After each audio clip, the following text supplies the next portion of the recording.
Hello friends, नमस्कार। स्वागत है आप सभी का आप सबके अपने प्लेटफॉर्म पे। आइए आज की क्लास स्टार्ट करते हैं। आज की क्लास में बात करेंगे उत्तर प्रदेश की भौगोलिक स्थिति, क्योंकि हर बार जहाँ पे भी उत्तर प्रदेश पूछा जाता है यहाँ से एक आध क्वेश्चन पक्का मिलता है जो तथ्यों पर आधारित है। टोटली इसको अभी एक दो बार सुनेंगे, देखेंगे, आपको पक्का याद हो। ठीक है, चलिए स्टार्ट करते हैं। चलिए, आपको पता होगा जो उत्तर प्रदेश है ये भारत एक सीमांत राज्य है, सीमांत में लैंड लॉक्ड है। ठीक है, हमारी कोई भी सीमा समुद्र से नहीं लगती है तो हम लैंड लॉक्ड है। हमारी सीमा एक देश को भी स्पर्श करती है, वो क्या है आपका है उत्तर प्रदेश। आप ये कह सकते हैं कि हमारा जो उत्तर प्रदेश है ये 8 राज्य, ठीक है, इसकी सीमा 8 राज्य, एक केंद्र शासित प्रदेश दिल्ली और एक देश, ठीक है, जो कि नेपाल, उसको संपर्क करती है। ठीक है, चलिए स्टार्ट करते हैं।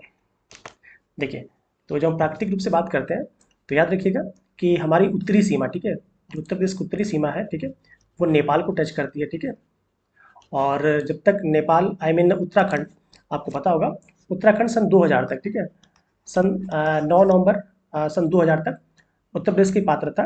उसके बाद सन 2000 में 13 जिलों को निकालकर, उत्तर प्रदेश के 13 जिलों को निकालकर उत्तराखंड बनाया गया। ठीक है, तो वरना आप कह सकते थे कि हमारा और ज़्यादा एरिया हमारा नेपाल को टच करता। ठीक है, चलिए देखते हैं। स्थिति देख लीजिएगा, भूगर्भिक स्थिति से कह सकते हैं उत्तर प्रदेश प्राचीनतम गोंडवाना लैंड का भूभाग है। क्वेश्चन पूछा जाता है कि उत्तर प्रदेश किस क्षेत्र का भूभाग है, तो बताएंगे गोंडवाना लैंड का भूभाग है।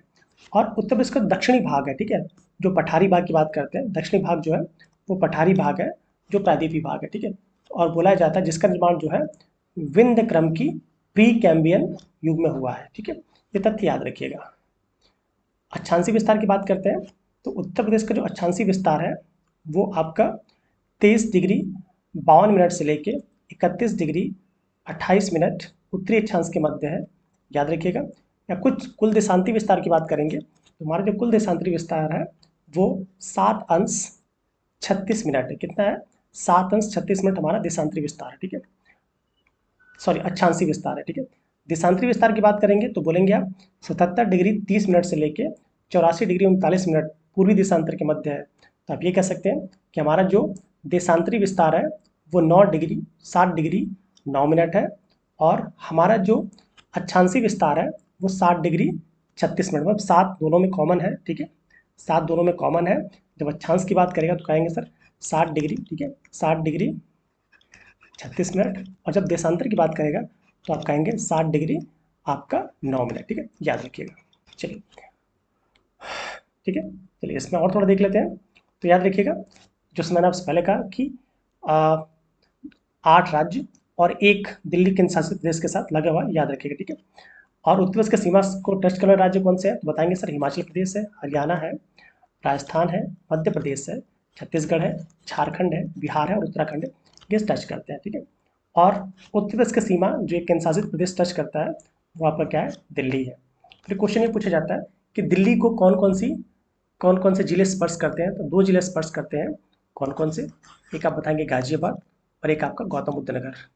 मैं दिल्ली एनसीआर की बात नहीं कर रहा हूँ, मैं केवल दिल्ली की बात कर रहा हूँ कि दिल्ली को कौन कौन से टच करते हैं, तो बताएंगे आप गाजियाबाद और गौतम बुद्ध नगर। ठीक है, हमारे प्रदेश की पूर्वी सीमा की बात करते हैं। ठीक है, तो पूर्वी सीमा में आपके 2 राज्य लगे हुए हैं, कौन कौन सा आपका, बिहार और झारखंड, याद रखिए। ठीक है, उत्तरी सीमा की बात करेंगे तो उत्तरी सीमा ज़्यादातर हमारी नेपाल से लगी हुई है। ठीक है, उसके साथ उत्तराखंड और हिमाचल प्रदेश लगी हुई। ठीक है, जैसे आप देखेंगे अभी अभी इसका फिगर दिखाता हूँ मैं आपको।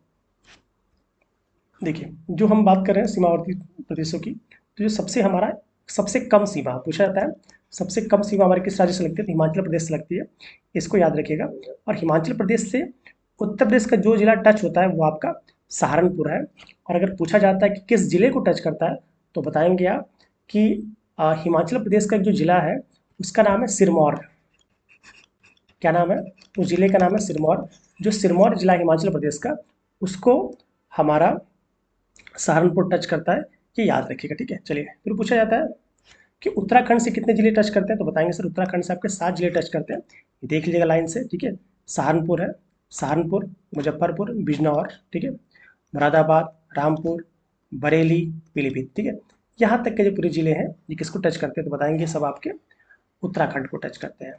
नेपाल से कितने जिले टच करते हैं, तो बताएंगे सर नेपाल से भी आपके 7 जिले टच करते हैं। देख लीजिए यहाँ से यहाँ तक, तो बताएंगे आप लाइन से देखिएगा, पीलीभीत, लखीमपुर खीरी, ठीक है, बहराइच, श्रावस्ती, बलरामपुर, सिद्धार्थनगर, लास्ट में आपका क्या था महाराजगंज।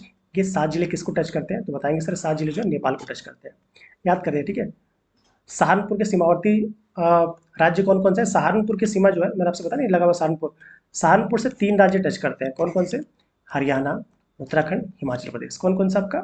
हरियाणा, उत्तराखंड, हिमाचल प्रदेश, ये 3 राज्य टच करते हैं। सोनभद्र एकमात्र ऐसा जिला है जो 4 राज्यों को टच करता है, कौन कौन सा? तो बताएंगे आप कि 4 राज्य कौन कौन से हैं? बिहार, झारखंड, छत्तीसगढ़ और एमपी के 4 वो राज्य हैं जिनको आपका सोनभद्र टच करता है, कि याद रखिएगा, ठीक है।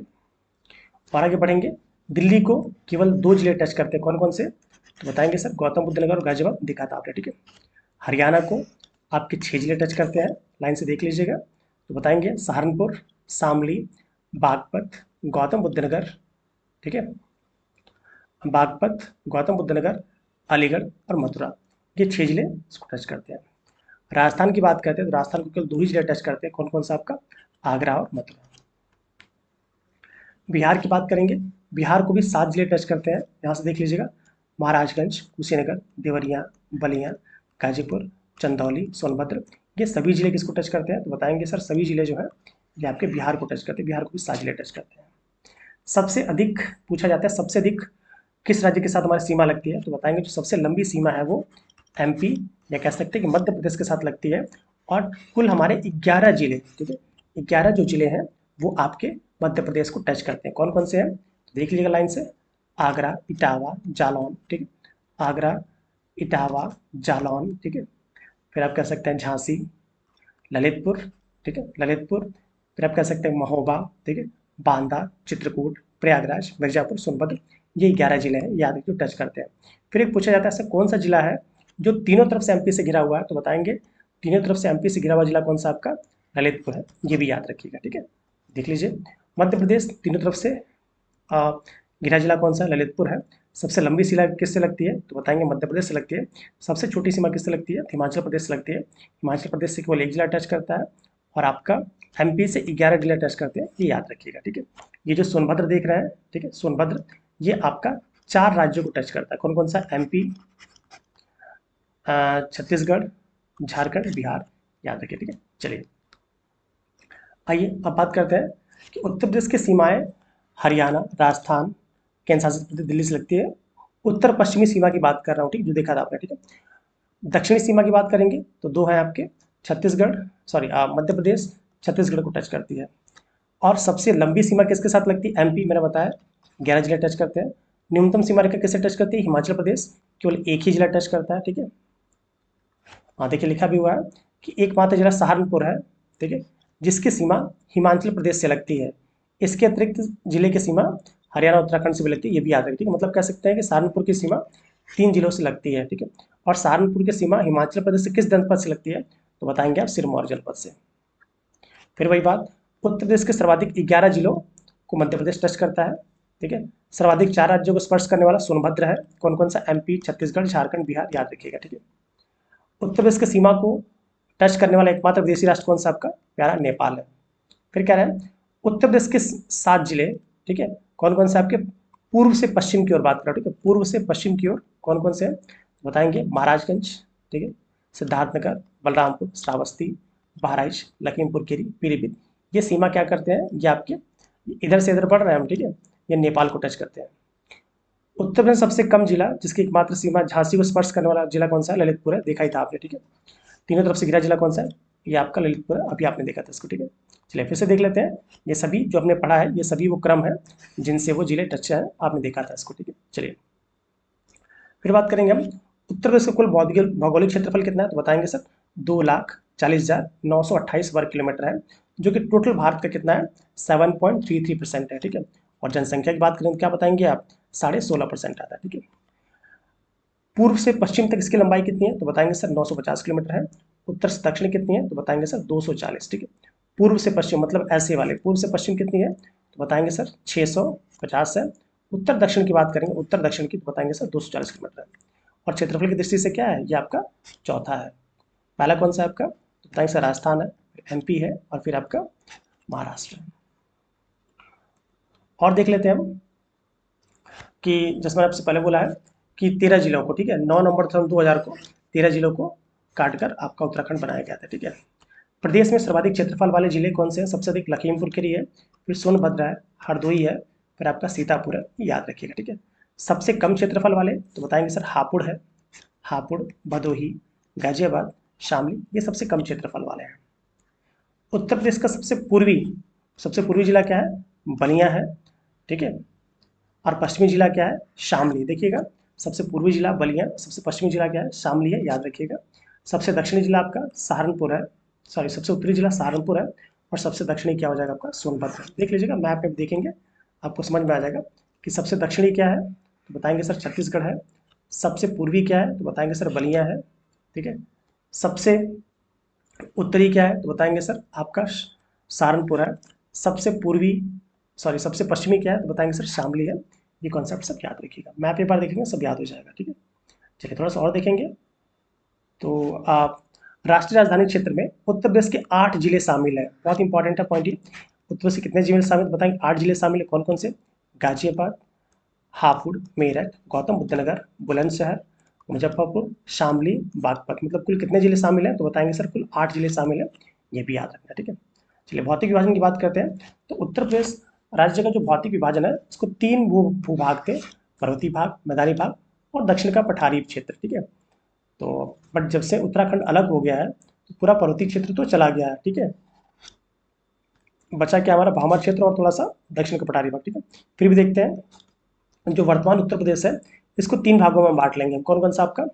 भामर या तराई क्षेत्र, गंगा यमुना का मैदान और दक्षिण का पठारी भाग। चलिए पहले देखते हैं भामर या तराई क्षेत्र। तो जो नेपाल से टच होता है, या कह सकते हैं उत्तराखंड से टच होता है, उसी को हम भामर या तराई क्षेत्र कहते हैं। तो पश्चिम में सहारनपुर से लेकर देवरिया, कुशीनगर, पडरौना, एक पतली सी भामर या तराई बेल्ट उसको बोलते हैं, ठीक है। याद रखिए बिल्कुल, जो बेल्ट आप देख रहे हैं ये, ठीक है, ये जो बेल्ट आप देख रहे हैं ये सहारनपुर से यहाँ से ये जो देख रहे हैं ये इस बेल्ट को हम पूरा हम तराई बेल्ट कहते हैं, जो कि आपका देवरिया तक चला आता है, ठीक है। देवरिया, महाराजगंज, कुशीनगर तक, ठीक है, ये तराई बेल्ट है, ठीक है, इसको याद रखिएगा। और यहाँ पे क्या मिलते हैं? घने जंगले और लंबी हाथी घास से ढका हुआ तराई क्षेत्र मिलता है, जो 80 से 90 किलोमीटर चौड़ा है, याद रखिएगा, ठीक है। इसके अंतर्गत सहारनपुर, बिजनौर, रामपुर, बरेली, पीलीभीत, लखीमपुर खीरी, बहराइच, गोंडा, बस्ती सभी जिले आ जाते हैं देवरिया तक, ठीक है। इसको याद रखिएगा। प्रदेश में ऊंचाई वाले भागों से मिलने वाली प्राचीनतम जलोढ़ मृदा को राढ़ कहते हैं, ये आपको पता ही होगा, ठीक है। भामर क्षेत्र और दक्षिणी पूर्वी क्षेत्र को छोड़कर पूरा प्रदेश नदियों द्वारा लाई गई, बाढ़ के दौरान लाई गई काप मिट्टी से बनता है, ये भी आपको पता होगा, ठीक है। ये हमारा तराई क्षेत्र था। अब आते हैं गंगा यमुना का विस्तृत मैदानी क्षेत्र। देखिए, जो गंगा यमुना का क्षेत्र आपको पता है, नदियों का काफी लंबा क्षेत्र हमारे यहाँ, उसको देख लेते हैं। इसको भी 3 उपभागों में बांटेंगे। कौन कौन सा आपका? गंगा यमुना का ऊपरी भाग, गंगा का मैदानी भाग और गंगा का पूर्वी ढलान, ठीक है। चलिए पहले गंगा यमुना के उत्तरी भाग का विस्तार लगभग 500 किलोमीटर लंबा और 80 किलोमीटर चौड़ी पट्टी के रूप में पाया जाता है। कितना? 500 किलोमीटर लंबा और 80 किलोमीटर चौड़ी पट्टी के रूप में, ठीक है। गंगा यमुना के मध्य मैदानी भाग का विस्तार कहाँ से होता है? उत्तर प्रदेश के सहारनपुर से, जहाँ से एंट्री करता है बिजनौर। आपको पता है बिजनौर में कौन एंट्री करती है? तो गंगा नदी, ठीक है। बिजनौर, मेरठ, मुजफ्फरपुर, बुलंदशहर, अलीगढ़, हाथरस, मथुरा, ये यमुना की बात हो रही है। आगरा, मैनपुरी, एटा, बदायूं, मुरादाबाद, बरेली जिलों में पाया जाता है। गंगा के पूर्वी मैदान के भाग की बात करते हैं, पूर्वी क्षेत्र, पूर्वांचल वाले क्षेत्र की बात करते हैं, तो वाराणसी, जौनपुर, गाजीपुर, आजमगढ़, बलिया, मिर्जापुर, सोनभद्र, भदोही, ये आपके पूर्वी भाग की बात करते हैं। गंगा यमुना का मैदानी भाग कांप मिट्टी से मतलब जलोढ़, भाई जो भी लेके आएगा मैदानी भाग में, नदियाँ ही लेके आती है, तो क्या होता है? वो कांप या जलोढ़ मृदा होता है, जो बहुत उपजाऊ होती है। गंगा यमुना का विस्तृत मैदानी क्षेत्र जो समुद्र तल से औसत लगभग कितना किलोमीटर है, कितना मीटर है? 300 मीटर। बिल्कुल याद रखिएगा, पूछा जाता है क्वेश्चन है कि गंगा यमुना का जो विस्तृत मैदानी क्षेत्र है वो समुद्र तल से लगभग कितना मीटर ऊंचा होता है, तो बताएंगे सर लगभग 300 मीटर ऊंचा होता है, ठीक है। इंपॉर्टेंट है ये। अन्य विस्तृत मैदानी क्षेत्र का निर्माण अभिनूतन, नवीन मतलब, और अति नूतन युग के नदी घाटी के अवसादीकरण से हुआ, सेडिमेंट्री रॉक से हुआ, पता होगा आपको, ठीक है। चलिए इस विस्तृत मैदानी क्षेत्र का ढाल पश्चिमांचल से में उत्तर से दक्षिण की ओर तथा पूर्वांचल में पश्चिमोत्तर से दक्षिण पूर्व की होता है। ये आप नक्शा देख के आप समझ जाएंगे, ठीक है। चलिए नेक्स्ट हम बात करते हैं दक्षिण का पठारी भाग, जो मैक्सिमम आप देखेंगे सोनभद्र के आसपास आपको मिल जाता है, ठीक है। तो दक्षिण का पठारी भाग बहुत कम है, मतलब 45,200 वर्ग किलोमीटर में फैला हुआ है, ठीक है। दक्षिण पठारी प्रदेश के अंतर्गत बुंदेलखंड तथा बघेलखंड के भूभाग सम्मिलित है?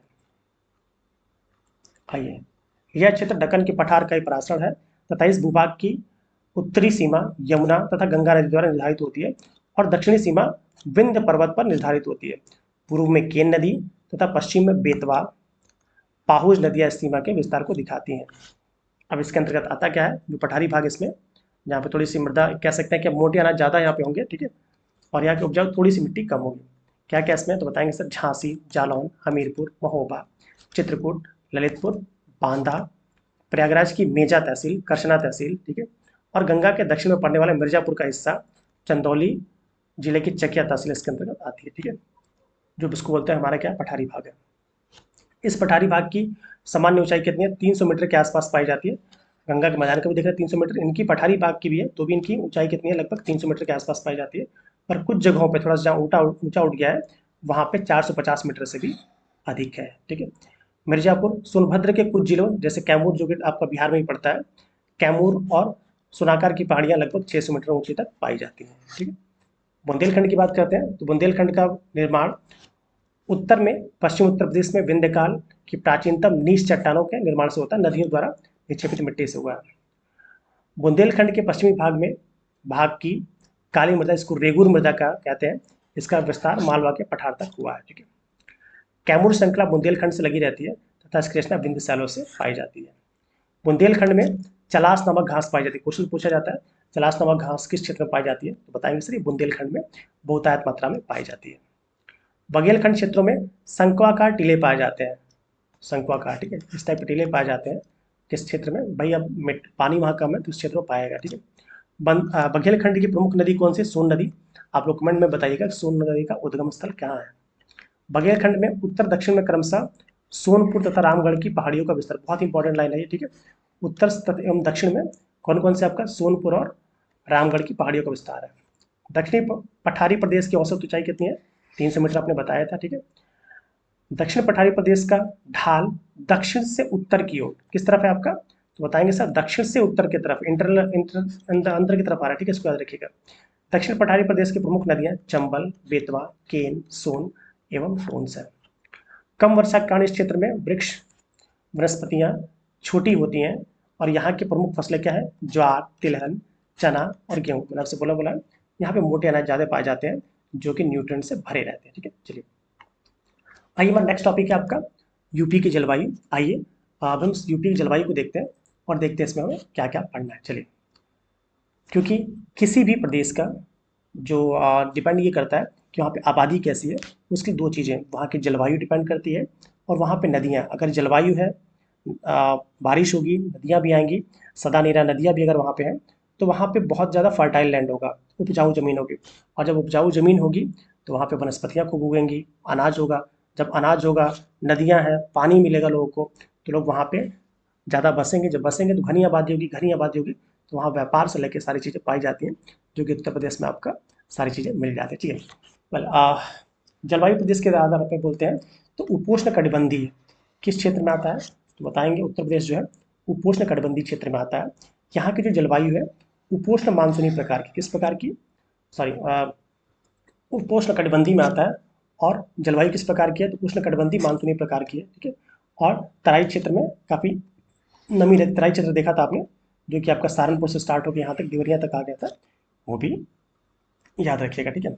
इसके आधार पर क्वेश्चन ही पूछा जाता है कि उत्तर प्रदेश को कितने कृषि जलवायु क्षेत्रों में बांटा जाता है, तो बताएंगे सर उत्तर प्रदेश को हम 9 कृषि जलवायु प्रदेशों में बांटते हैं, ये बहुत इंपॉर्टेंट, ठीक है।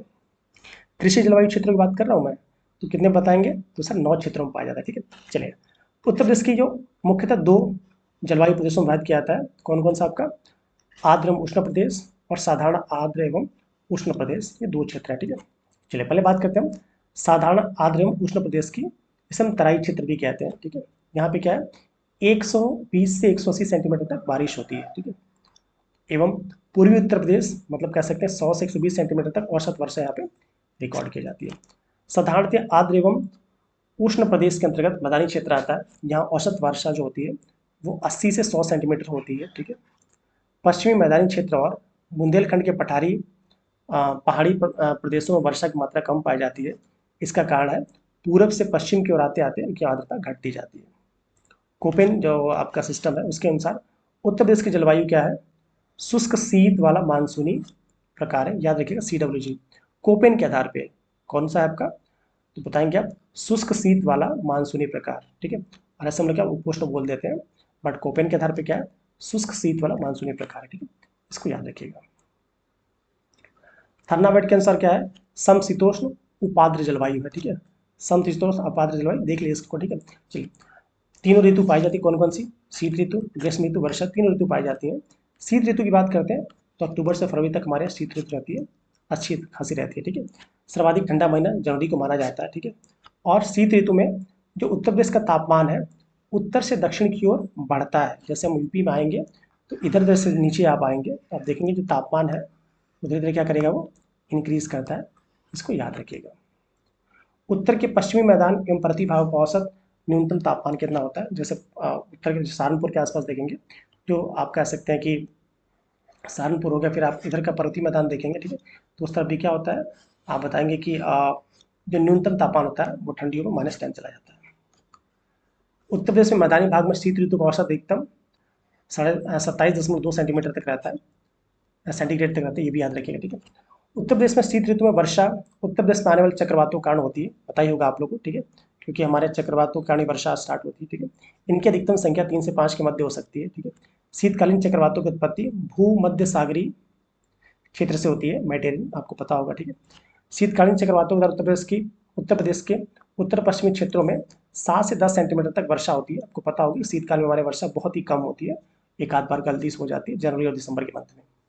ग्रीष्म ऋतु की बात करते हैं तो ग्रीष्म ऋतु मुख्यतः हमारे यहाँ उत्तर प्रदेश में बताएंगे मार्च से लेकर जून तक रहती है, ठीक है, ग्रीष्म ऋतु।